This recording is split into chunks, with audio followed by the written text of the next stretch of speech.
Salmo 3º, está com a Bíblia aberta?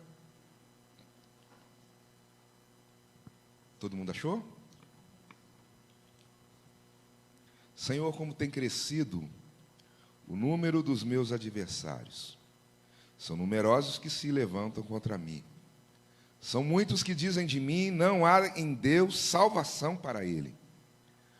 Porém, tu, Senhor, és o meu escudo, és a minha glória, o que exaltas a minha cabeça. Com a minha voz clamo ao Senhor, e ele do seu santo monte me responde. Deito-me e pego no sono. Acordo porque o Senhor me sustenta. Não tenho medo de milhares do povo que tomam posição contra mim de todos os lados. Levanta-te, Senhor, salva-me, Deus meu, pois fere nos queixos a todos os meus inimigos e aos ímpios quebras os dentes. Versículo 8, todos comigo, por favor. Do Senhor é a salvação, e sobre o teu povo, no lugar do povo, você pode colocar aí, Igreja Presbiteriana Vila Alpes. É grande o nome, mas dá. Vamos lá? Do Senhor é a salvação, e sobre... Amém, Senhor. Abençoe esse povo, nos abençoe, em nome de Jesus. Amém? Eu gosto da história daquele rei. Ele era extremamente poderoso. Ele tinha tanto poder, tanta autoridade, que no seu reino ele poderia definir: você morre e você vive. Você vive e você morre. Um dia esse rei teve uma ideia. E a ideia era, ele disse assim: eu quero que tragam para mim os melhores, os mais habilidosos ourives do reino. E eu quero que aqueles que participarem desse processo sejam os melhores. Eu quero que confeccione para mim a joia mais linda, mais cara, mais suntuosa, mais bem elaborada, mais preciosa que qualquer mortal no reino já tenha visto. Estará à disposição desses ourives tudo o que lhe for necessário. Qualquer metal precioso, qualquer pedra preciosa, tudo o que for necessário está à disposição desses ourives. E esse rei continuou com seu enredo, dizendo: aquele que ganhar, vai ganhar seu peso em ouro, mas todos que perderem, morrerão. Aquele que ganhar, continuou o rei, vai ganhar seu peso em ouro, mas eu quero ainda uma coisa que julgo ser a mais importante. Dentro desse anel que há de ser a joia mais cara, mais linda, mais bela, mais suntuosa, eu quero que escreva uma frase para o dia mais difícil da minha vida, no dia mau, no dia do choro, no dia do lamento, no dia do luto. Eu possa tirar esse anel do dedo, olhar lá dentro, e essa frase faça bem para mim. Disse mais o rei: no dia da alegria, no dia da festa, no dia do contentamento, eu possa ler essa mesma frase, e essa frase faça bem para mim. Esses ourives têm 72 horas para confeccionar para mim esse anel. E como eu sei que você está prestando atenção na história, no final do estudo eu te conto o que aconteceu com o rei, com o anel e com os ourives. O Salmo 3º é um salmo maravilhoso. O personagem aqui é Davi. E Davi está vivendo um momento muito difícil. Possivelmente, um dos momentos mais tenebrosos de sua vida e história. Possivelmente, um dos momentos que eu não sei descrever. Porque ele está correndo risco de morte. Ele está dentro do palácio. E do lado de fora do palácio, tem um exército muitas vezes mais numeroso do que aquele que está dentro do palácio. E mais do que isso, duas pessoas que estão liderando o exército de Davi, que está do exército inimigo que está lá de fora, são pessoas que, se ele pudesse escolher, ele jamais escolheria para lutar. Primeiro líder, o líder maior daquele exército está lá fora, Absalão, seu filho.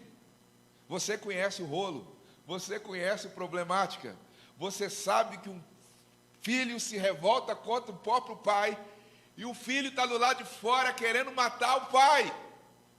Como eu já disse, eu não sei falar sobre isso.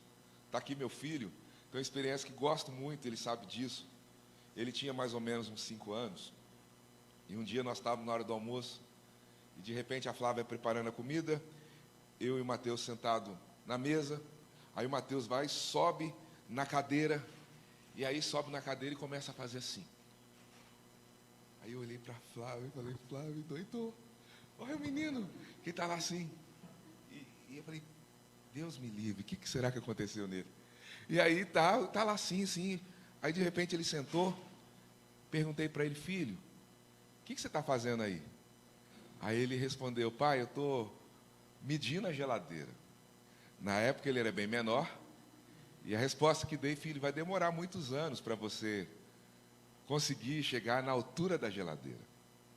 Ele parou alguns minutos, sentou, de repente ele olha nos meus olhos, e ele disse assim, pai, eu te amo do tamanho da geladeira. Para eu falar da dor desse pai aqui, eu não sei falar. Falar da dor de um pai que o filho está do lado de fora querendo matá-lo, é um negócio distante da minha vida. É distante. Estou falando aquilo que a gente lê, estuda, mas a ponto de um filho se revoltar e querer matar o pai, é muito pesado. Embora já tenha lidado com isso no ministério, mas o fato é que aqui é uma história dramática e triste. Mas há um segundo personagem que está lá do lado de fora, orientando Absalão, que Davi, se fosse escolher, também não gostaria. E o nome desse personagem é Aitofel.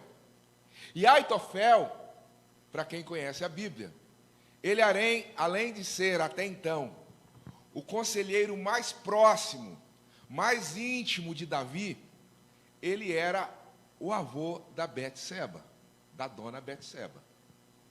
Quando acontece o rolo lá, o escândalo, ele se revolta contra Davi, se une com Absalão, e aqueles dois estão do lado de fora, liderando um exército que lá do lado de fora, durante as noites, o barulho era intenso, para que um efeito psicológico dentro do palácio não permitisse que quem estava lá dentro dormisse. Do lado de fora, eles não estão permitindo que entrasse no palácio suprimento de comida, suprimento de água, suprimento das necessidades necessárias para quem está lá dentro. E ali do lado de fora, eles estão fazendo de tudo para quem está do lado de dentro ficasse com a vida má. Aquela nó, sabe aquele nó que dá assim, quando você está na angústia, na tristeza, quando você não está legal? Não sei se você percebeu, mas no versículo 1, no versículo 2, no versículo 6, eu preciso de água. Nesses 3 versículos, o 1, o 2 e o 3, ele vai começar o salmo falando, e Davi está falando assim, Senhor, como tem crescido os meus adversários. Sabe o negócio assim? São numerosos que se levantam contra mim. São muitos meus adversários. E ele começa a descrever falando que, igual problema, você sabe como é que é. É igual pipoca. Para quem tem a prática, a técnica de fazer pipoca, entendeu? Você sabe que você coloca lá um tanto de milho, e na hora que explode, cresce as pipocas, parece que foi maior, o efeito foi maior, sabe, a sensação é maior. Davi está ali falando assim, olha, são muitos, são numerosos, os meus adversários são grandes, têm se levantado contra a minha vida, não está legal. A ponto que esses próprios adversários, no final do versículo 2, eles questionam a fé. Cadê seu Deus? Cadê sua salvação? Cadê sua vida com Deus? E Davi está lidando com isso.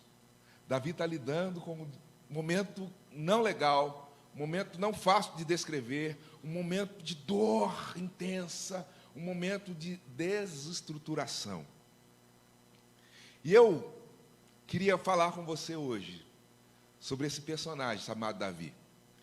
Porque, pense comigo, Davi é o segundo personagem mais citado na Bíblia, só perde para Jesus. Davi é o único homem que a Bíblia diz que sobre sua cabeça foi derramado óleo. É o único homem que a Bíblia chama de segundo coração de Deus. Possivelmente o homem que tem mais escândalos na Bíblia. Você vai ver lá, escândalos, e ele está sofrendo consequência de 2 pecados aqui, 2 situações horríveis, que a gente não usa para evangelizar contando a história feia dessa, gente. A gente conta coisa boa, né? Lembra lá da febre? A gente gosta de falar de milagres, de restauração, mas falar coisa pequenininha e pecado, a gente não gosta. Davi foi um homem quebrantado, um homem que lutou com Golias, você lembra disso? Mas também ele lutou com outros gigantes. A Bíblia narra que quando Davi vai lutar com outro gigante chamado Abissai, ele não tinha forças para lutar. E a gente lembra do Golias, que ele foi lá e olhou aquele homem, aquele gigante, falou assim, que testão, não tem como errar uma testa desse tamanho. E ele derruba aquele gigante.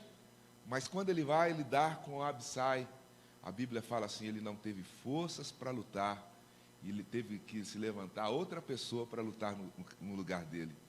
Um homem normal, um homem da vida, um homem que teve fases da vida, e aqui nessa fase não legal eu queria trazer alguns princípios que eu acredito que cabe na minha vida, cabe na sua vida, e cabe nesse aniversário de uma igreja de 18 anos, e esses princípios que nós aprendemos com Davi aqui, eu não tenho dúvida que podem ser princípios que hão de caminhar conosco. Amém, gente? Amém é só para você não dormir, tá bom? Mas você fala amém, significa assim seja, eu concordo, eu estou dentro, tá bom? Amém? Amém. Aí, ó, coisa boníssima. Porque é ruim demais quando a gente prega, o povo está tudo assim. Entendeu? Aí quando você fala assim, amém, o povo, opa, sabe? Pregar com o povo distante é horrível. Então, vamos lá. Aí, o pastor hoje está de boa e eu também. Vamos lá pegar alguns princípios com a história do nosso irmão Davi. Primeiro princípio está no versículo de número 3. Está escrito lá assim, porém, tu, Senhor, és o meu escudo. Pode repetir comigo? Porém, tu, Senhor, és o meu escudo. Primeiro princípio aqui é da identidade. Davi sabe quem ele é. O negócio está feio. E ele narra que o quadro não é legal. Mas quando ele se insere dentro da história, ele começa a afirmar falando assim, olha, porém, tu, Senhor, és o meu escudo. Você sabe que escudo significa proteção, provisão. Davi está falando aqui, ele está falando assim, olha, eu tenho um Deus para falar que é o meu protetor. Eu tenho um Deus para falar que Ele é meu pastor. Na verdade, Ele está falando algo muito mais profundo. Ele está falando assim, olha, eu tenho um Deus para falar que é o meu Deus. Aquele que me guarda, aquele que me protege. O negócio está feio do lado de fora. As armas são mais poderosas que as que a gente tem aqui. Não tem comida, o barulho está alto, está intenso. Mas quem me protege não são os meus soldados. Quem me protege não é a guarda real. Quem toma conta de mim, quem é o meu escudo, eu posso falar assim, é meu escudo. A pergunta que lhe faço nessa manhã, você tem um Deus para chamá-lo de teu, de meu? Eu quero te perguntar isso e você responda para você mesmo. Você tem um Deus para falar assim, é o meu Deus, é o meu guardador, é o meu Salvador. Nós cantamos ali, meu Salvador, falamos aqui hoje e afirmamos isso. Repetimos uma música de alguém, mas a pergunta é, você tem um Deus para falar assim, olha, é o meu pastor e nada me faltará. Ele é o meu escudo, meu guardador, meu fortalecedor. Você tem isso? Se não tem, irmão, você tem oportunidades ímpares, mas talvez nessa manhã, de entregar sua vida para Jesus, tornar-se filho de Deus, reconhecê-lo como o Senhor da sua vida, e eu lhe garanto, sua vida nunca mais será a mesma. E eu lhe garanto, a melhor escolha da vida é quando você decide andar, na verdade, descansar nas mãos de Deus e saber que Ele é o guardador, o escudo, o pastor, o bom amigo. E aí Davi começa afirmando, falando assim: porém, tu, Senhor, és o meu escudo. O Senhor está cuidando de cada um de nós. O Senhor está cuidando da sua vida, da sua história.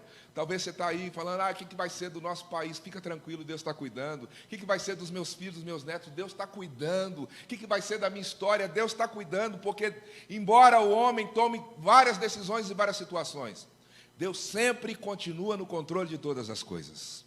Deus é soberano sobre todas as coisas. Fala amém, gente. Deus é soberano e Ele continua no controle de todas as coisas.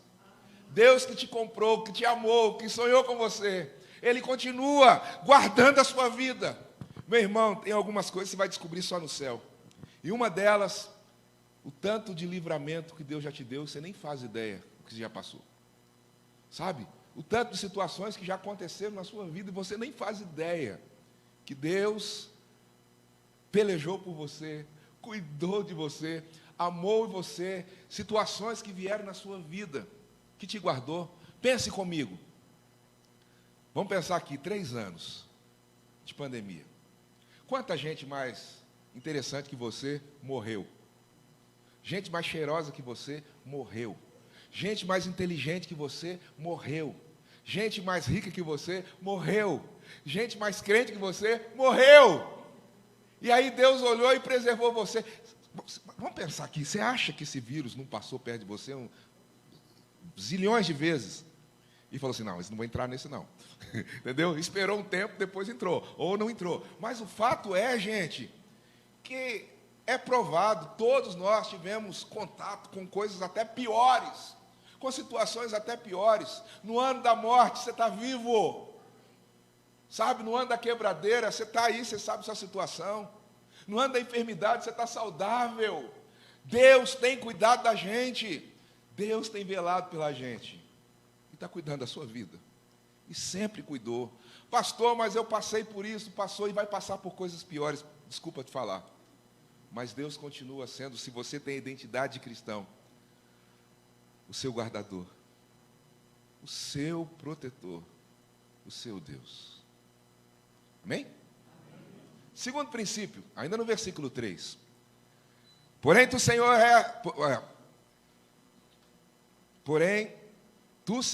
és o meu escudo. O versículo começa, e aí continua dizendo: és a minha glória, o que exaltas a minha cabeça. Segundo princípio, tudo que tenho, tudo que sou, tudo que hei de ter e viver, é por causa do Senhor. Aonde você chegou, aonde você chegar, tudo que você provou, é por causa de Deus. E Davi afirma naquele momento, dizendo assim: olha, eu sou o rei Davi, eu me tornei o rei Davi, eu cheguei aqui, estou aqui, não é por causa da minha habilidade com estilingue, não é por causa da minha habilidade de liderar um exército, é por causa do Senhor. Eu aprendo com esse princípio aqui, um princípio chamado gratidão. Quem é grato vive melhor. Quem é grato lida com a vida de uma forma diferente. Quem é grato a Deus é mais saudável. Quem é grato a Deus tem relacionamentos mais profundos. Quem é grato a Deus vive diferente. Faz um exemplo, faz uma experiência. Você vai ver. Chega num lugar, o povo está tudo reclamando, com a cara fechada, está ruim, aquela coisa toda. E de repente você começa a agradecer. Você vai ver que muda o ambiente. Entendeu? O ambiente, sabe aquele ambiente carregado? Você chega, o pessoal tudo falando aquele assunto lá, que você pensou aí. Aí o pessoal está falando aquele assunto lá, aquele assunto ruim, Corinthians, entendeu? Tem esse negócio carregado. Aí o povo está lá falando dos negócios do Santo São Jorge lá, que as coisas lá, e aí você chega lá e você começa a falar de coisa boa. Você começa a falar assim: a imagem do Cruzeiro resplandece. Muda o ambiente, olha aí, todo mundo riu, entendeu? Está no hino nacional, entendeu? Sabe, você começa a falar assim, gente, esse é o ano que o Santos vai para a Série B. Você vai ver, você muda o ambiente, vai todo mundo começar a rir, entendeu? Você começa a falar assim, gente, o São Paulo ficou com a glória no passado. Aí, que é isso? Não dá bola para o negócio de speed de porco, que não pega bem, nem fala desse negócio. Mas o fato é que você começa a falar, estou brincando, mas o fato é, vamos voltar para a parte séria.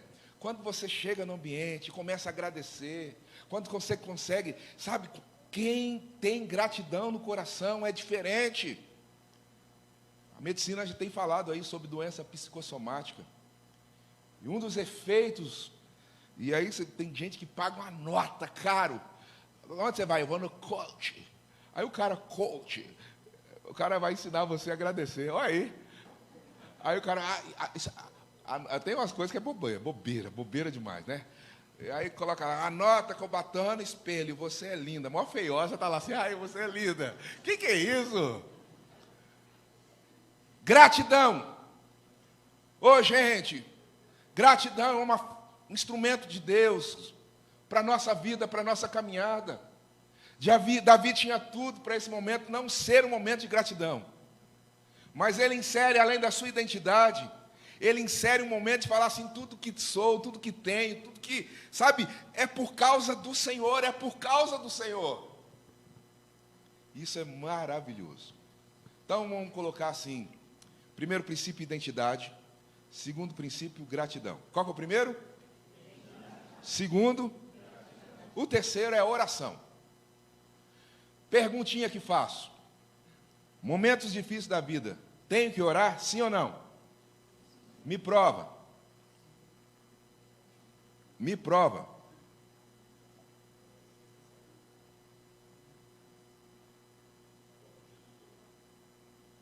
Jesus orou. Não, dá mais substância, irmão. Vamos aprofundar isso aí. Boa, melhorou. Provado.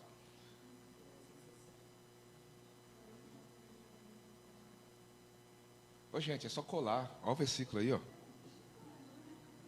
Versículo de número 4. Com a minha voz clamo ao Senhor, e Ele do seu santo monte me responde. Olha que lindo. Ele sabe quem Ele é. Ele sabe quem Ele precisa agradecer. E Ele sabe quem Ele precisa recorrer. E Ele fala assim, com a minha voz eu clamo. E talvez você seja presbiteriano como eu, não gosta de grito, mas Deus não tem problema com grito.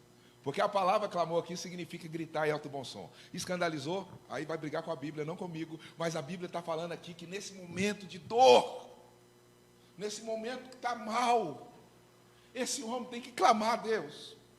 Esse homem tem que chegar e falar, Deus, só o Senhor agora. Levanta-se do trono. E o Salmo de número 103 diz que o Senhor é aquele que se levanta do trono e estende as mãos para o seu. Você precisa clamar. Quando o negócio está feio, não vai pescar, vai orar. Está cansado? Vai orar. Está difícil? Vai orar. Porque quando um cristão ora, oração é base de relacionamento. Oração é relacionamento com Deus. Não tem como ser um cristão e não ter uma vida de oração. Ah, pastor, mas eu sou presbítero. Que você não é crente. Você não é crente. Porque não existe um cristão que não tem uma vida com Deus. E se precisa consertar, quem sabe essa manhã seja uma manhã de conversão. Porque, gente, você sabe quem que inventou o nome presbiteriano? Quem que é um presbítero aqui? Vamos pegar um presbítero para passar vergonha. Aí, ó. Irmãozinho, quem que foi a pessoa que inventou o nome presbiteriano?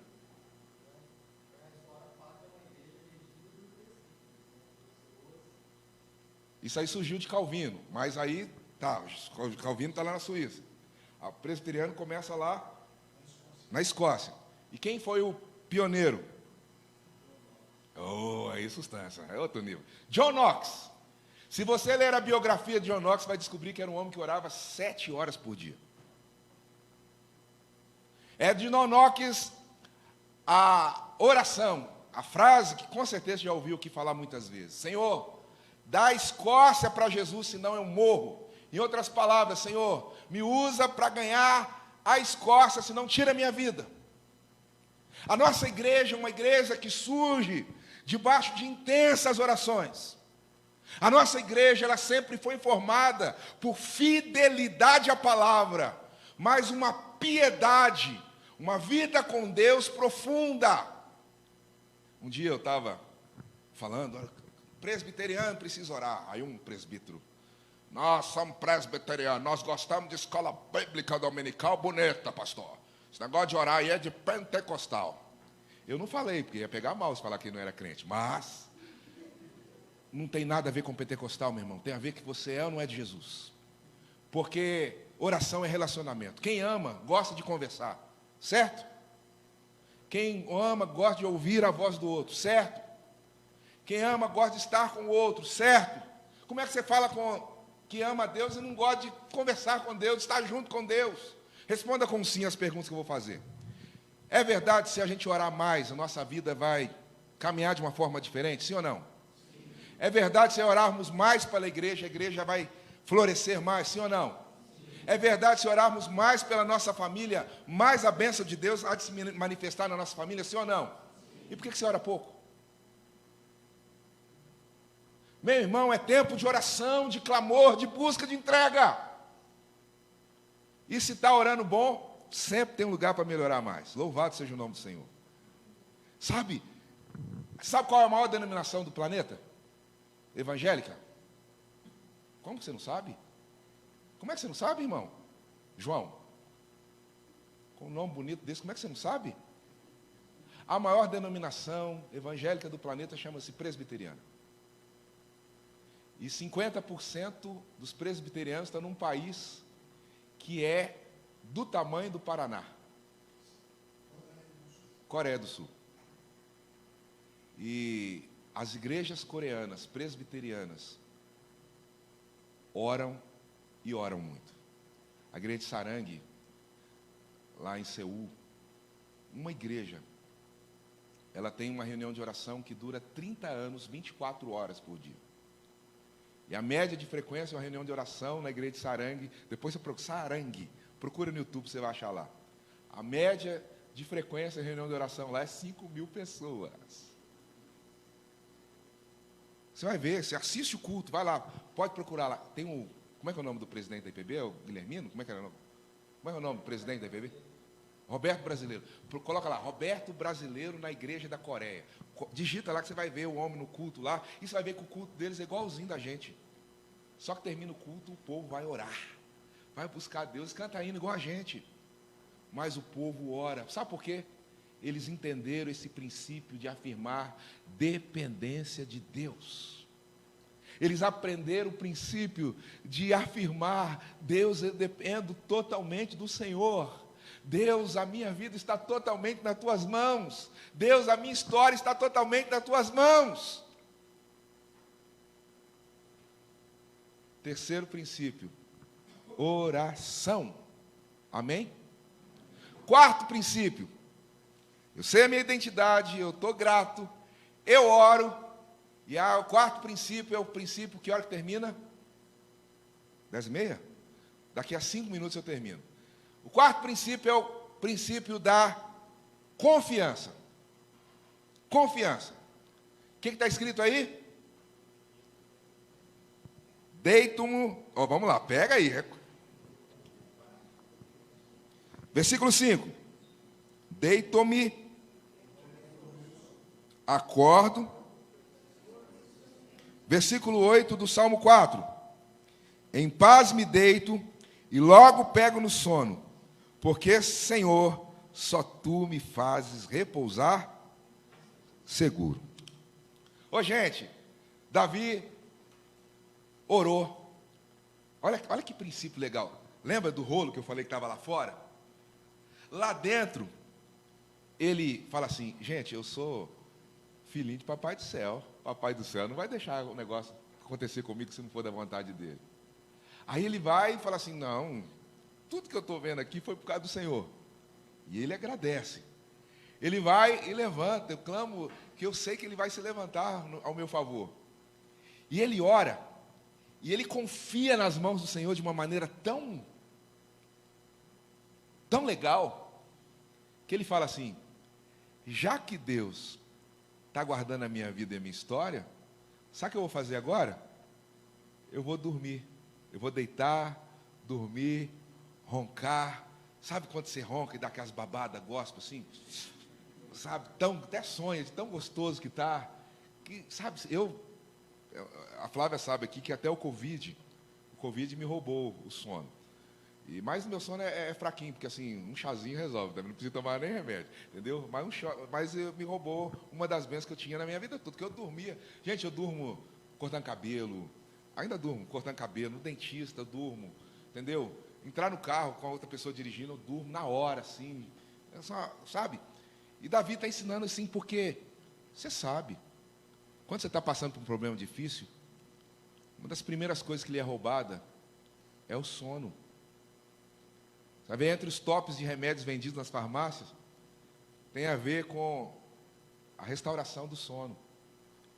E Davi está falando assim, eu deito-me, que legal, e pego no sono. Olha que legal que afirmar, eu pego no sono. É até bobinho, não é? É verdade, sabe assim, pego no sono. Olha que coisa assim, bem legal. Acordo, porque o Senhor me sustenta. Versículo 8 do Salmo 4, em paz me deito e logo pego no sono, porque Senhor, só Tu me fazes repousar seguro. Talvez está faltando para você e uma palavra de Deus para o seu coração, essa questão de confiança, sabe, de entregar na mão do Senhor. Lembra do Salmo 37? Entrega o teu caminho ao Senhor, confia nele, e o mais Ele fará. Você tem orado pelos seus filhos? Confia, Deus está cuidando dos seus filhos. Está orando pelo trabalho? Confia, Deus está cuidando do trabalho. Está orando não sei aquela área que você está orando? Confia, Deus está cuidando de cada área da sua vida. Deixa eu ilustrar aqui a questão da confiança, posso? Posso? Imagina aí, o prédio mais alto que você conhece. Põe ele aqui, do lado da rua ali. Colocou? Aí você vai pegar esse prédio, multiplica por 2 e põe do outro lado. Entendeu? Tem alguém aqui que não conhece o João? Levanta a mão, João, dá um sorriso aí. Não, é você mesmo. Tem alguém que não conhece o João aqui? Prazer, João. Aí tá. O João, você conhece ele, tá? Sabe suas habilidades. Ele está lá em cima daquele prédio e a gente colocou um cabo de aço de um lado ao outro. Quem acredita, conhecendo o João, que ele anda naquele cabo de aço de um lado ao outro? Levanta a mão. É mesmo, só uma pessoa, eu preciso conhecer quem é você.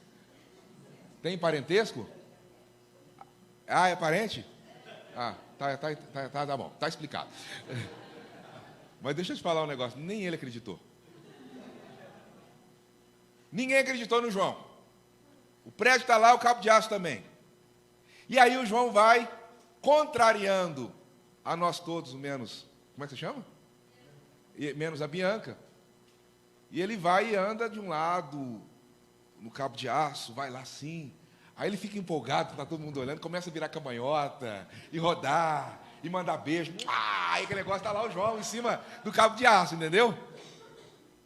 Depois de todos nós visualizarmos o João com a habilidade que não sabíamos que ele tinha. E ele faz uma pergunta para nós. Quem acredita que eu posso andar? Levanta a mão. Você viu? Levanta a mão, quem acredita? Você viu? Não, você viu. Você não acredita nem ainda, até agora, João? Tá bom. Não. Entra para a história, gente. Todos nós vimos ele plantar bananeira, virar aquelas coisas. Aí ele pergunta, quem acredita? Depois de ter visto, normal, acreditamos. De repente, depois de ter acreditado, o João vem com um carrinho de mão, uma carriola, e faz uma pergunta para cada um de nós. Quem tem coragem de pular aqui dentro? Levanta a mão.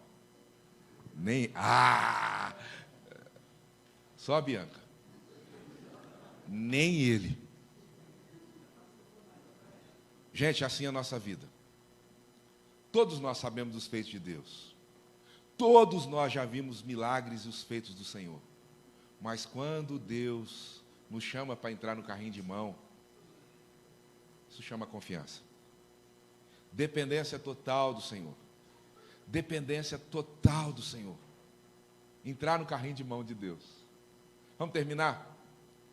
O texto vai falar, outro princípio aqui, para você não se defender. Deus vai fazer justiça no seu lugar. Mas o texto vai terminar que do Senhor é a salvação e sobre o seu povo a sua bênção.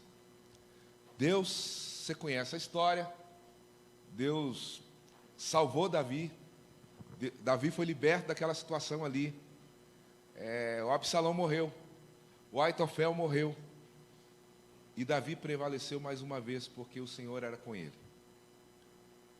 Vamos para a história do rei? Lembra? Passaram-se 3 dias, e aqueles ourives vieram, e de longe uma joia se destacava.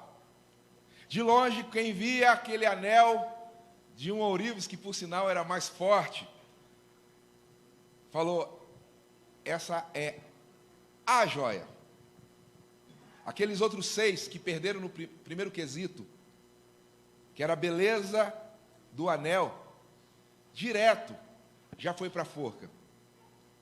Mas aquela joia, que estava ali daquele ourives, encantou os súditos do rei, e também encantou o rei. O rei pegou aquele anel e ficou vislumbrado, mas lhe faltava a frase: o que está escrito aqui? E aí o rei foi e começou a pensar. Uma frase para o dia mau, eu possa ler e faça bem para mim. Uma frase para o dia bom, eu possa ler e faça bem para mim. Ele leu, refletiu e falou: pode pesar o homem e dar para ele o peso dele em ouro. Estava escrito naquele anel: tudo isso vai passar. Tudo isso vai passar. Em dias difíceis, em dias onde você acha que não vai dar conta, em dias que você acha assim: olha, minha vida acabou, minha família acabou, minha história acabou. O Tiago já falou para nós: tendes por motivos de grande alegria o passardes por tribulações. Não é ficardes, é passardes. Vai passar. O que isso tem a ver com dias felizes de festa? A mesma coisa. Baixa a bola. A vida não é só festa. A vida não é só alegria. Vai passar. O segredo da vida é equilíbrio. Igreja Presbiteriana Vila Alpes, parabéns para vocês. Que Jesus continue abençoando para vocês, abençoando vocês. Que cada membro que faz parte dessa família tão linda, essa igreja preciosa, de olhos brilhantes, com essa música, que igreja que canta, coisa linda. Que vocês nunca esqueçam e tenham uma identidade bem definida. Que a gratidão brote dos poros dessa igreja. Seja mais e mais uma igreja de oração. Seja mais e mais uma igreja que confie de todo o coração ao Senhor. Uma igreja que não precisa se defender, porque tem o justo juízo do seu lado. E saiba sempre que a bênção do Senhor está sobre nós. Amém? Só que eu gostaria de terminar aqui. Pode tocar uma música ali, por favor? Se Deus nos trouxe aqui, vem cá, pastor Edgar. Nós temos mais, daqui a 5, 10 minutos você vai embora, então não brigue comigo. Mas a gente não pode sair daqui sem orar com você que está passando um momento difícil, você que talvez está à procura de uma resposta, que a situação está mais difícil que você mesmo. Você que está aqui e ninguém sabe o que está escondido atrás de um sorriso.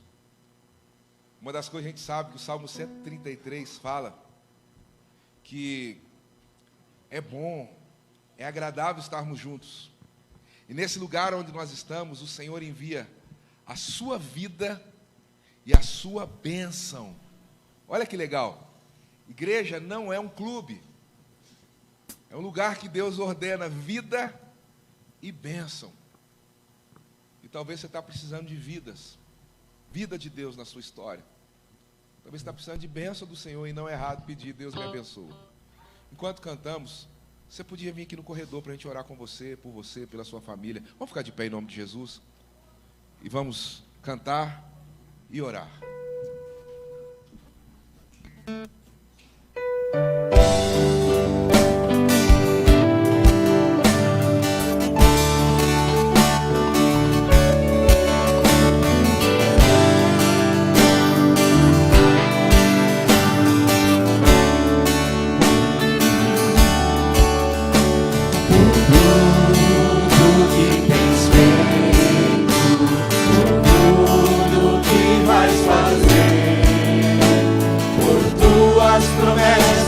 E tudo que és, eu quero te agradecer com todo o meu ser. Por tudo que tens feito, por tudo que vais fazer, por tuas promessas e tudo que és, eu quero te agradecer todo o meu ser. Te agradeço, meu Senhor. Te agradeço, meu Senhor. Te agradeço por me libertar e salvar, por ter morrido em meu lugar. Te agradeço, Jesus, te agradeço, eu te agradeço, te agradeço. O autor dessa música, quando ele compôs essa música que nós estamos cantando aqui, Dennis Carnegie, ele ainda não tinha sido liberto, ele ainda não tinha sido transformado. Ele já conhecia o Evangelho, ele já conhecia a palavra do Senhor, mas numa noite ímpar na vida dele, ele foi curado, liberto e transformado, e ali conhecendo. Depois ele se entregou para Jesus. Mas ele, numa noite, ele pega o piano, uma madrugada, e ele começou a falar: Senhor, te agradeço por me libertar e salvar, por ter morrido em meu lugar. Olha que legal. E depois a gente canta, mas ele ainda não tinha. Depois desse processo de gratidão, como nós falamos, foi que ele teve um encontro com Jesus. E muitas músicas a gente canta dele. É um servo de Deus, muito abençoado pelo Senhor. Pela fé, ele começou a agradecer antes das coisas acontecerem. Que tal fazer isso, né? Vamos orar? Coloque do seu jeito, da sua forma, áreas que lhe tem pesado. Coloque diante do Senhor, fale com Deus aí. Verbaliza a sua oração bem baixinho, ninguém precisa ouvir, mas você podia falar, dar nome. Seja na casa, na família, nos sonhos, nos projetos. Seja aquela porta, seja aquela situação, seja aquela enfermidade, seja aquele filho que está passando por aquela situação. Eu não sei, mas uma coisa eu sei: o Senhor colhe as nossas orações e Ele jamais rejeita, Ele é Deus. Senhor Jesus, eu me uno a meus irmãos e irmãs nessa hora, Pai, em oração. Eu me uno a meus irmãos para orar nessa manhã, Pai, e clamo a Tua presença, e clamo o derramar do Teu Espírito, Senhor. Que o Senhor venha intervir naquelas áreas que são mais caras, mais profundas da vida da minha irmã, do meu irmão, Pai. Nessa manhã sabemos que o Senhor preparou para a gente estar junto, e nós dedicamos a nossa vida ao Senhor, consagramos, Senhor, nossa caminhada ao Senhor. Talvez gente que está aqui, Pai, que está com o coração apertado, que a Sua palavra venha de forma muito profunda na mente, que o Senhor é aquele que está convidando a gente cansada, sobrecarregada, porque o jugo do Senhor é leve, o fardo é suave. Deus, que em nome de Jesus, nessa manhã, o Senhor possa visitar, Pai, orações que foram direcionadas de gente que está bem distante. Nós cremos, Deus, que do Senhor é a salvação, e o Senhor é que abençoa o seu povo. Abençoe essa igreja tão preciosa. Abençoe meus irmãos e irmãs. Abençoe, Deus, de uma maneira tão linda, que glorificado e exaltado seja sempre o nome do Senhor. Porque dele, por ele e para ele, sejam todas as coisas. Porque o Senhor vive, o Senhor reina, e o Senhor voltará. E a nossa vida, Pai, nós colocamos totalmente em Tuas mãos nessa manhã. Em nome de Jesus. Amém.